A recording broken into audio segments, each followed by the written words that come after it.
ఏదమ్మా ఏమైంది? కడుపులో ఏదో రకమైన వికారంలో ఉంటుంది. ఎన్నాళ్ళ నుంచి అమ్మగారు? 4-5 రోజుల నుంచి. అయితే ఇంకా అనుమానం ఏంటమ్మ గారు? ఇన్నాళ్ళకి మీకు కడుపు పనింది, మీరు తల్లిగా పోతున్నారు.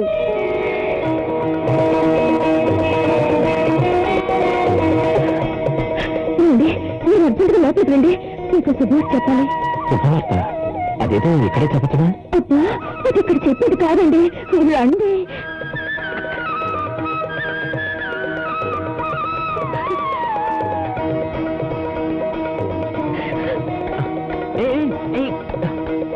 ఆవేశం కాదండి, ఆనందం. నాలాంటి నిరుపేద ఇంటి కోడలైనప్పుడు నాంత అదృష్టవంతురాలు ఎవరు లేరనుకున్నాను. పెళ్ళి ఇన్నేళ్ళైనా పిల్లలు పుట్టకపోతే నాంత దురదృష్టవంతురాలు ఎవరు ఉండరనుకున్నాను. కానీ నేను గొప్ప అదృష్టవంతురాలండి. నేను తల్లిని కాబోతున్నాను.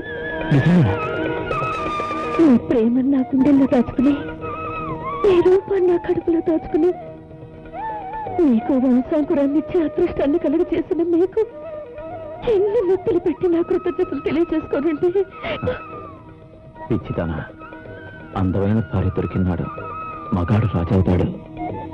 ఆమె మాతృమూర్తి అయినప్పుడు అతను మహారాజు అవుతాడు. నన్ను ఆ సింహాసనాన్ని ఎక్కించిన నీకు నేను ఎన్ని ముద్దులు పెట్టి కృతజ్ఞతలు తెలియజేసుకోను. కానీ అన్నీ కలిపి నీకు నేను పెట్టేది ఒకే ఒక్క ముద్దు.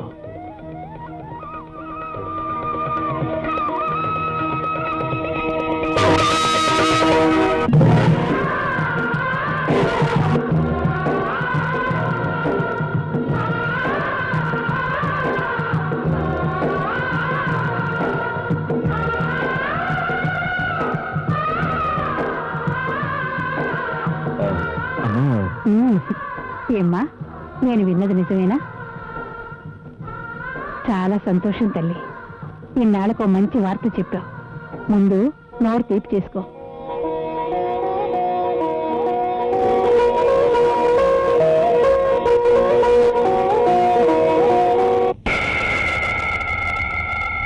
జాజి పక్క మీద సంకురాత్రి,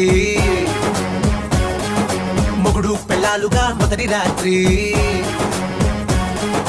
పెదవులు అడిగిన రుచి రాత్రి, కౌగిలి అడిగిన కసి రాత్రి, కవ్విస్తున్నది చలి రాత్రి, కవ్విస్తున్నది చలి రాత్రి.